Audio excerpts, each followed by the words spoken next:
Well, a few years ago, just after I came to Greenwich, I was called by a New York City wedding planner, and I was told that I was being invited to interview for a celebrity wedding.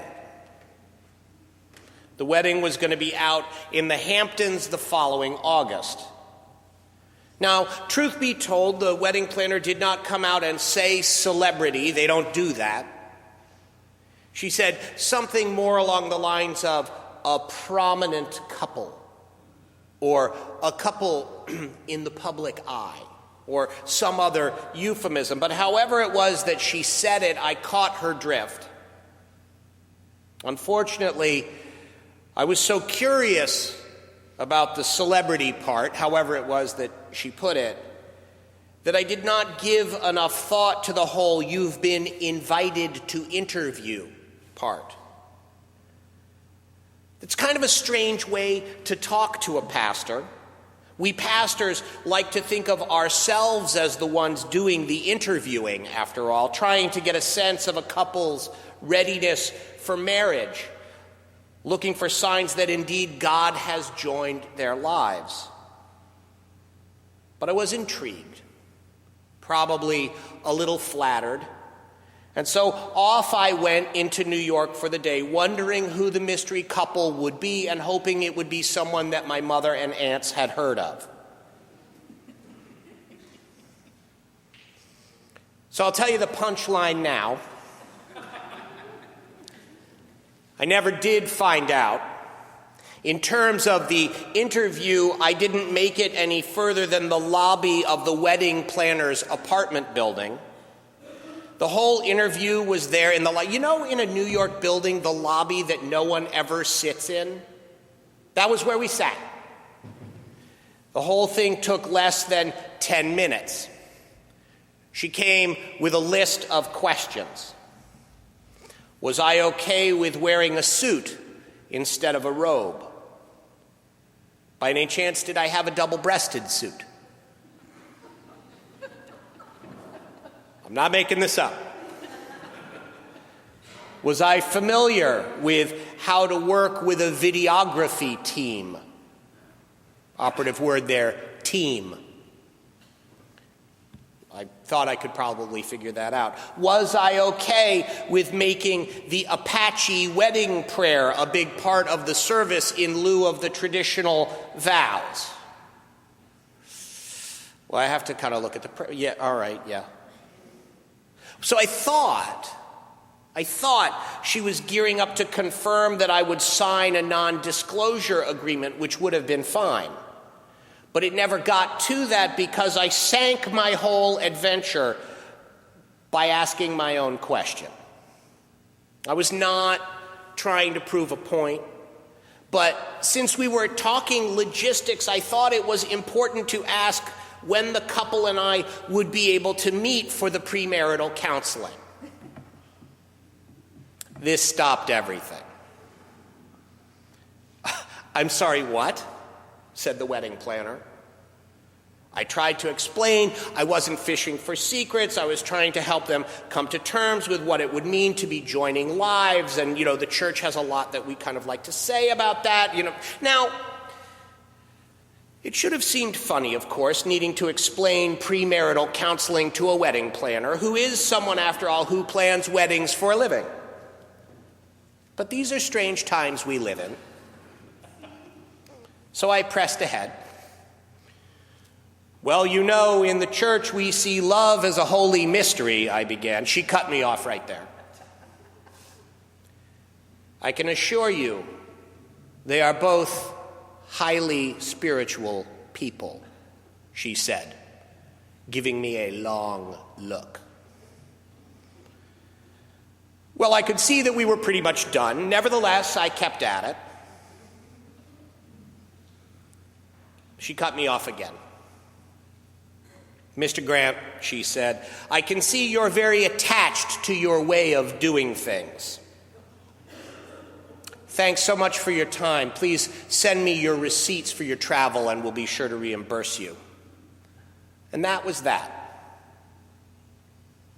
Now, looking back on it, I probably should have seen it coming. I hadn't.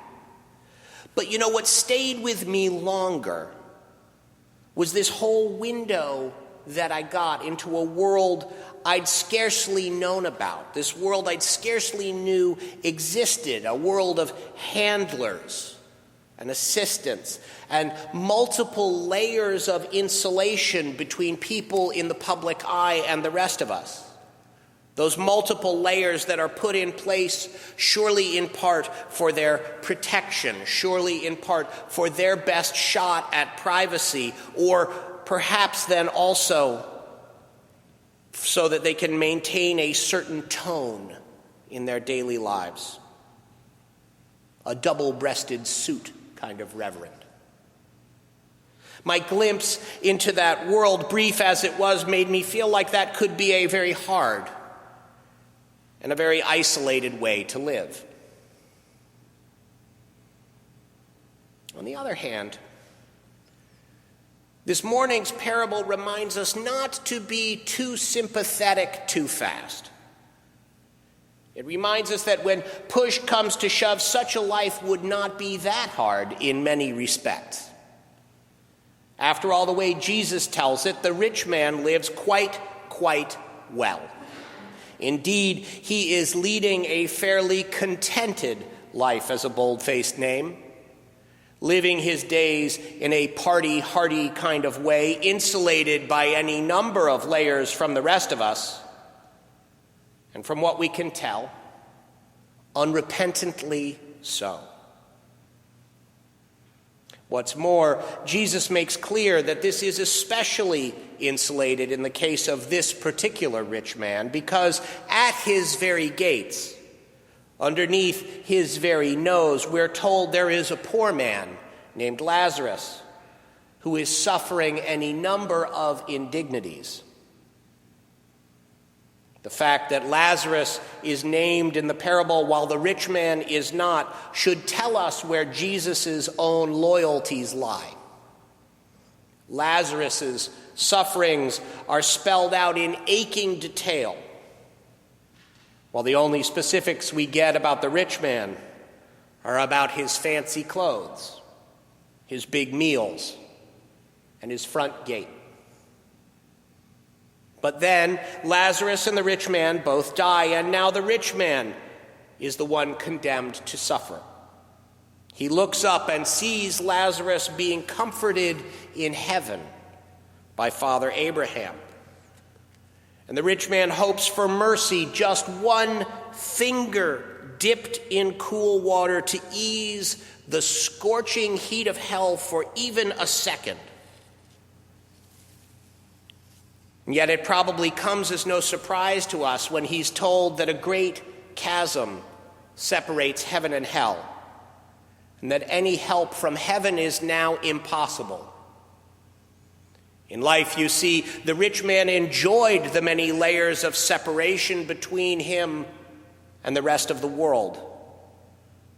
But it turns out that in the process, he's been digging his own eternal chasm. And now there is no way back. And so part of what this morning's parable wants us to ask ourselves is this: are we building bridges? Or are we digging chasms? These are important questions for us. I can't imagine that anyone digs chasms on purpose, but we do put layers between us and other people. Sometimes it's important that we do that. For example, who hasn't made the mistake of taking a cell phone call in the middle of a much-needed vacation, only to get pulled into something that might easily have waited? Who hasn't been at a party and seen someone in particular across the room and felt like, I love them, but I'm just not up for it tonight? And so you sort of navigate behind the people, right? You're sort of over here by the plant or over here with the other people, and you're just sort of keeping tabs. we steer clear. We put those layers in place. Who doesn't regret having been pushed to say yes to something, knowing all along that we should have said no in the first place? So let's not suggest that layers between others and us are always bad, that they're bad in all circumstances. They're not. The problem is that if we're not careful, those layers can start to seem all too good. Returning to the parable, it isn't that the rich man is cruel. It's that he has become insensitive, or at least desensitized. And sure, maybe he always was.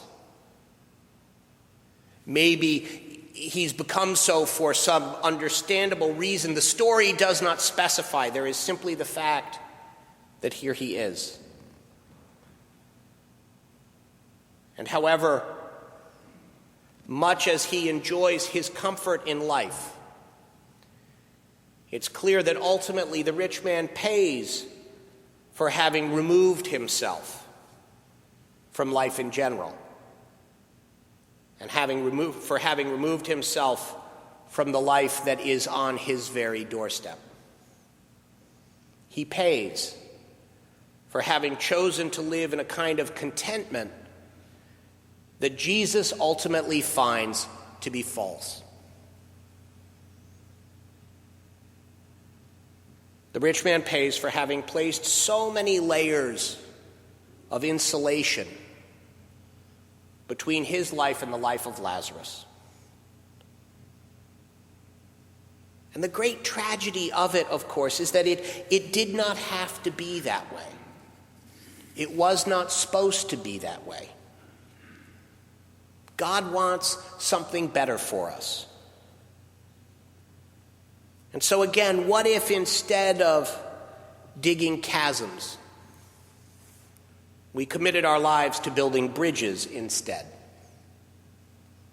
What if instead of screening things out, we commit ourselves to being people who notice? The story of the rich man is the story of someone who is literally hell-bent on preserving a very sad, superficial, and temporary way of living. But a deeper and more joyous and more enduring way is open to each one of us. And so this week, our gospel challenges us to be people who notice. It challenges us to reach out, to make time, to hear someone's story, to start building a bridge, even if it's only one, and even if it's only small, and even if it's just beginning. The gospel challenges us to pull away some of the layers we have put in place between our lives and the rest of the world. At the very least, it asks us then to notice the layers and to ask ourselves what it is we might be screening out in order to perfect that view. The gospel challenges us to remember that throughout his ministry, Jesus pointed toward a day when all the gates would be thrown open, and not simply the gates of every great house, but the gates of every human heart. Jesus imagined a day when the great banquet would not be some gluttonous exercise in self-indulgence, but a feast that welcomed all people. A feast where the greatest honor was not being the first one served, but the first to serve. That was his way of doing things. He was quite attached to it. And the question before us is if it will be our way of doing things too.